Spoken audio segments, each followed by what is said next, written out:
Once again, leaders are currently congregated at State House, and we do expect the President and former Prime Minister, Deputy Prime Minister, and other leaders to address the country and just bring us up to speed with what's happening. Shortly we'll be able to take you there, but at the moment we'd like you to take you to that clean feed that we're able to pick again from State House.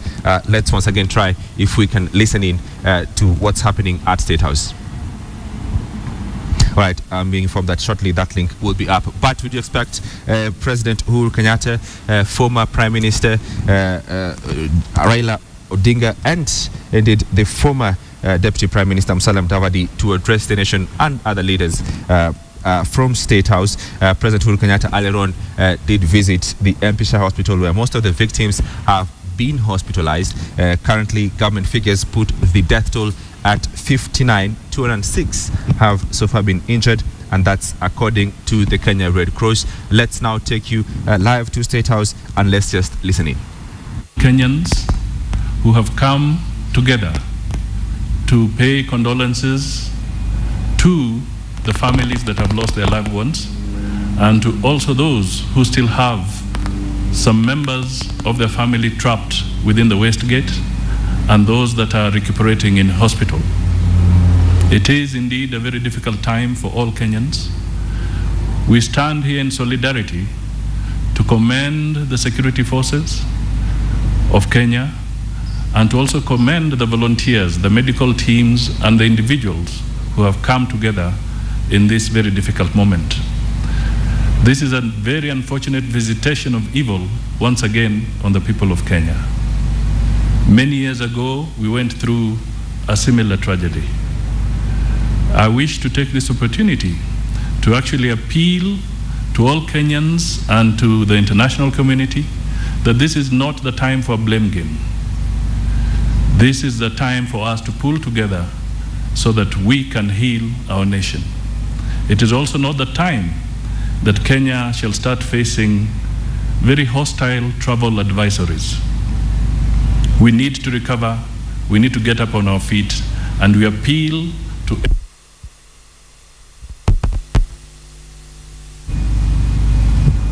as we move ahead, let it be a process of all pulling together so that we can recover from this tragedy as soon as possible. Thank you very much. And once again, my deepest sympathies and condolences to the Kenyan people that have suffered directly. Thank you. I invite the Honorable Raila Odinga. Mr. President, leaders, diplomats, ladies and gentlemen, it is exactly 16 years ago that we had an attack similar to what we have witnessed yesterday, which claimed the lives of 250 innocent Kenyans and foreigners who are in our country.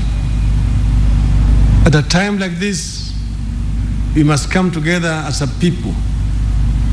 And that's the reason why today you can see that we are standing here together as leaders and approaching this matter in a bipartisan way. We must first send our condolences to the relatives of those who have lost their lives. We also want to send our sympathies to those who have been injured, some of whom we have visited in the hospital today. This is a trying moment for our country. It is something that has hit at the very heart of our country's unity. It is an act of impunity aimed at destroying the spirit of the Kenyan people.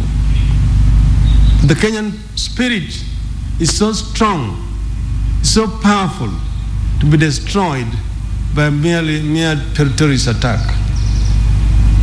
Our people must come together at times like this to help each other. And I'm very happy that the Kenyan spirit has been demonstrated by many Kenyans who have turned up in large numbers throughout the country to donate blood to assist those who have been wounded.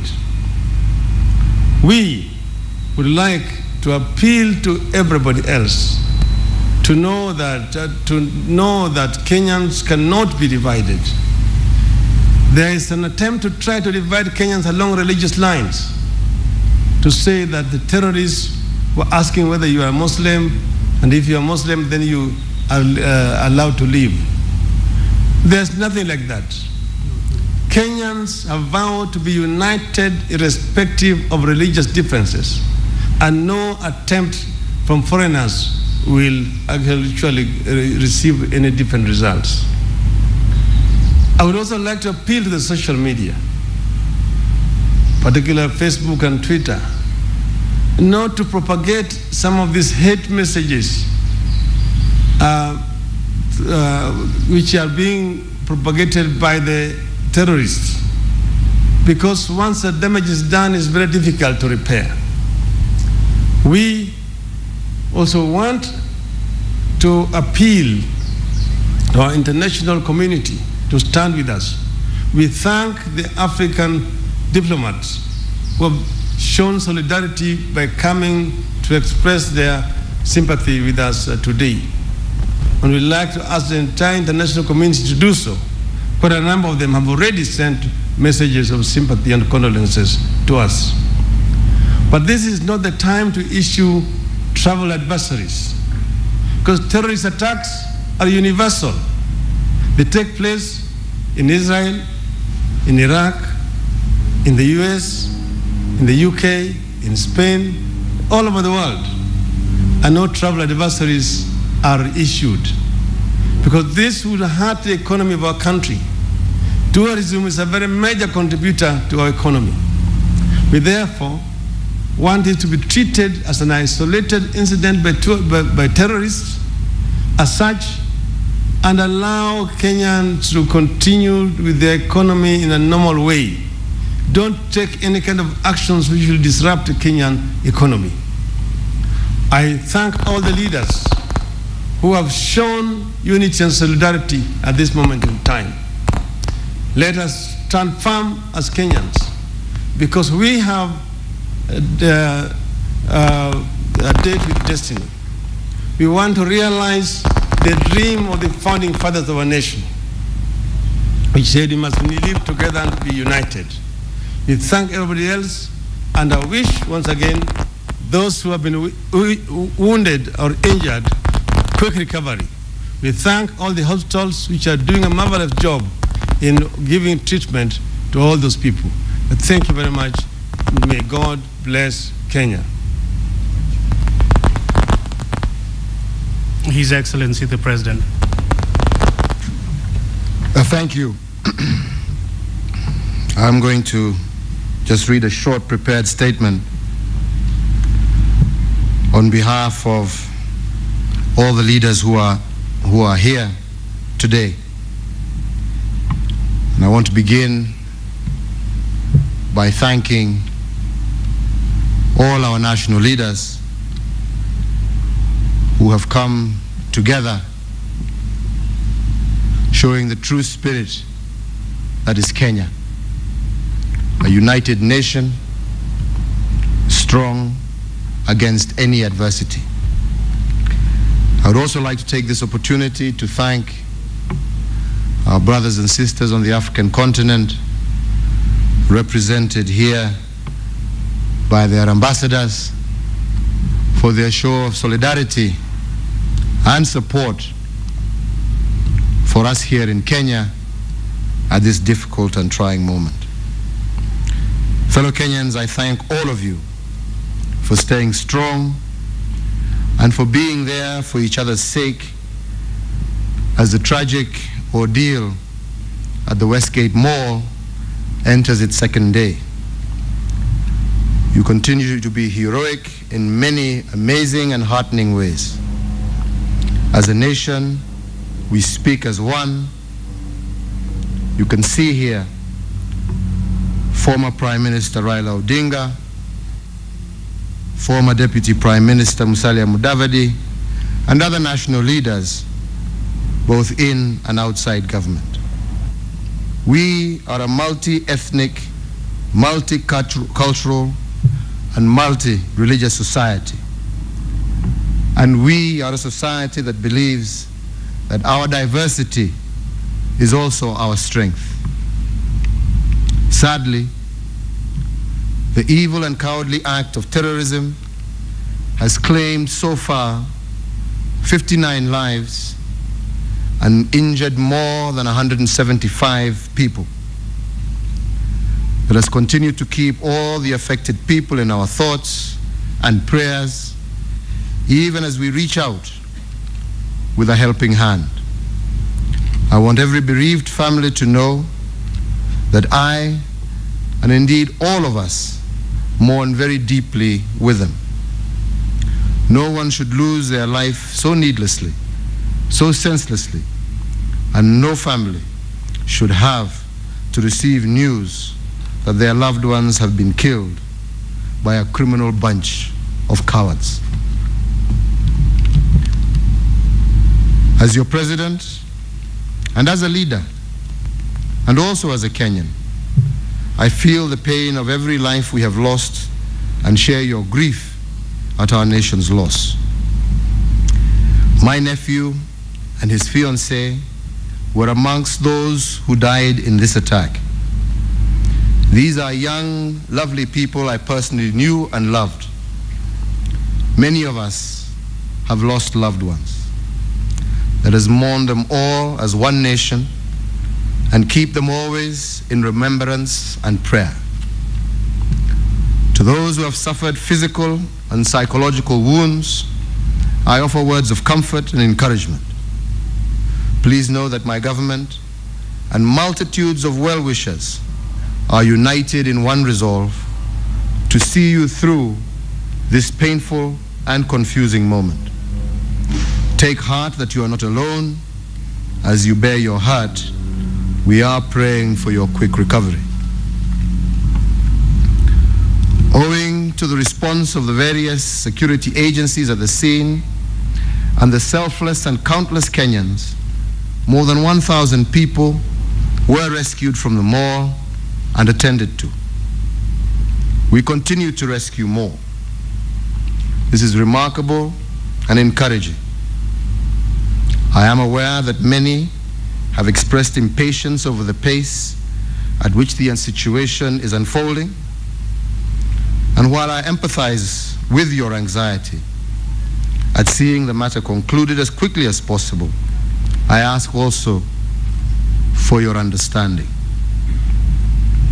There are between 10 to 15 armed terrorists inside the building, as well as many unarmed, badly shaken, innocent civilians.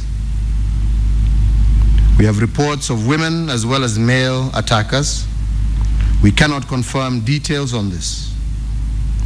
Our security analysts are looking at that. Our multi-agency response unit has had to delicately balance the pressure to contain the criminals with the need to keep our people still held in the building safe. Obviously, the outcome has not been ideal, but I am satisfied that our disciplined forces have responded in a professional and effective manner as the circumstances have allowed. I also ask Kenyans to remember that these officers are putting their lives on the line for the greater good. Therefore, give them due consideration and prayer. The Inspector General of the Police Service, David Kimayo, remains in charge of the situation. Teams from the Kenya Defense Forces have supplemented the intervention. The criminals are now located in one place within the building. With the professionals on site, I assure Kenyans that we have as good a chance to successfully neutralize the terrorists as we can hope for. Let us allow them the space and time to do their best. I have received calls from world leaders offering their words of comfort and solidarity. I have also received numerous offers of assistance from friendly countries. For the time being, however, This remains an operation of the Kenya security agencies, and I thank all our international friends who have reached out to us and stood with us. The Al-Shabaab terror group have claimed responsibility for this cowardly act of terror on social media. However, investigations are underway to conclusively establish those responsible for this mayhem so that we can have full accountability. They shall not get away with their despicable and beastly acts. Like the cowardly perpetrators now cornered in the building, we will punish the masterminds swiftly and indeed very painfully. I call on Kenyans to stand courageous and united. Let us not sacrifice our values and dignity to appease cowards. Our victory must be conclusive. Let us defeat them with our unity. By responding quickly and generously to distress calls, we have triumphed. By standing in long lines all over the city and indeed in other cities to give blood, donating money through our mobile devices, buying and distributing food, blankets, and beverages to the affected, we have ashamed and defeated our attackers. Let us continue to wage a relentless moral war as our forces conduct the physical battle. We shall triumph. As I asked yesterday, please continue helping and continue praying. I want to join my brothers who have spoken before me in once again also appealing to the international community that this is an incident of terror, an incident that can happen in any city, in any capital, anywhere in the world. Many nations have suffered from such crime. This is not the time to deter. This is not the time to issue travel advisories, for in doing so, the success is only for those who wish to cause harm and evil. We need to work together to fight the terrorist battle, not just here in Kenya, but wherever it hurts in any part of the world. This is not a Kenyan war. This is an international war, and we need to join hands and work together to see it effectively destroyed. We have also just come from visiting a number of the injured in various hospitals. It's accompanied by the Honorable Raila Odinga, Musalia Mudavadi, and all these leaders that you see here. And the one thing we have all come out with is the point that has been mentioned by all the leaders who have spoken: the indomitable spirit of the Kenyan people. We have seen doctors and nurses working overtime. We have seen clinical staff working overtime. We have seen volunteers moving and attending to the wounded. We have seen many, many Kenyans lining up to give blood to assist their brothers and sisters. It is this spirit that will ensure that we succeed against the cowards. I thank all Kenyans wherever they are. I thank you, the media, as I continue to request that we report responsibly. God bless Kenya, and God bless us all. Thank you very much. The President will take one or two questions. As you understand, this is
also to effectively neutralize the perpetrators who are in there.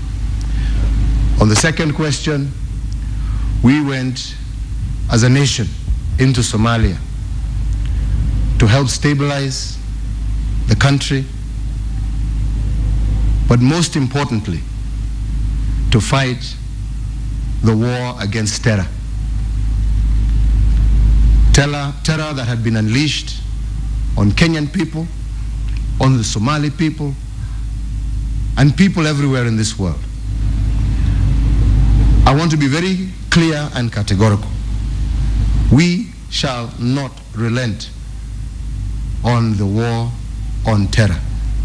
We will continue that fight, and we urge all people of goodwill throughout the world to join us and to ensure that we uproot this evil. So if their thought is that this was to intimidate us, it has only increased our commitment to fight and win this war.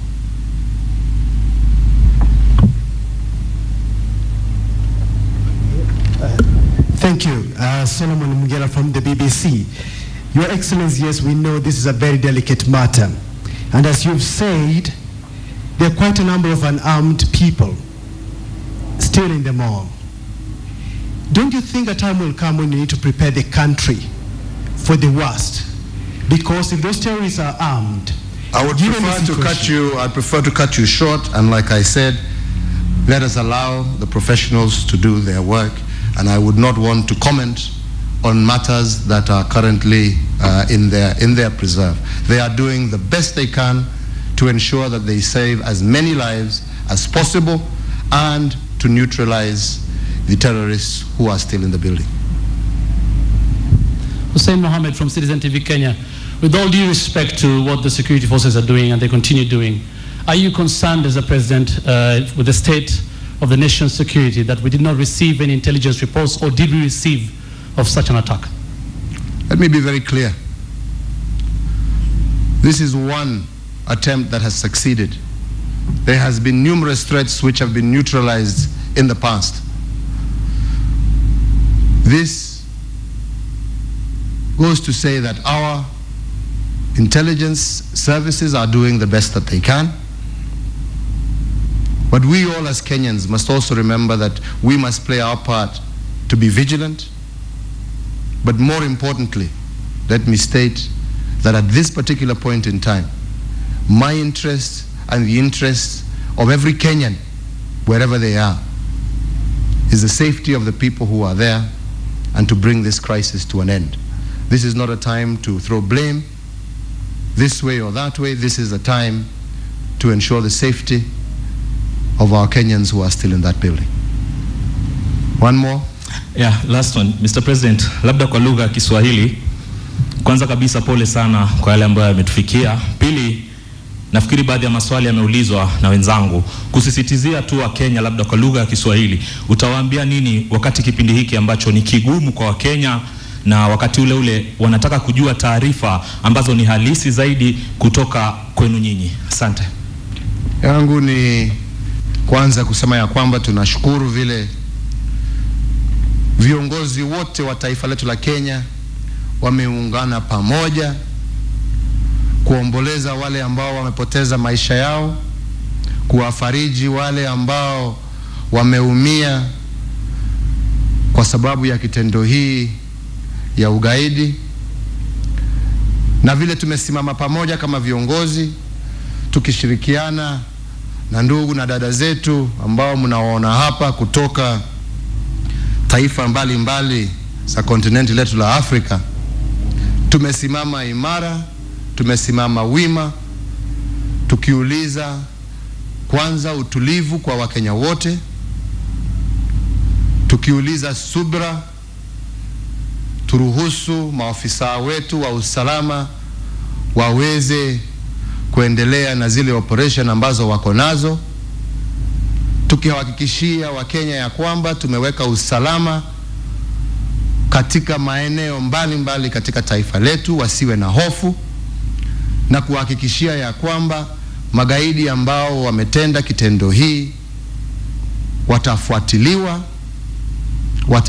watashikwa na hatua kamilifu itachukuliwa, ndio wajue ya kwamba kazi hii ya uoga ya kutisha watoto, wakina mama na wazee ambao hawana hatia, wajue ya kwamba serikali ya Kenya itawafuata pahali popote walipo na tutachukua hatua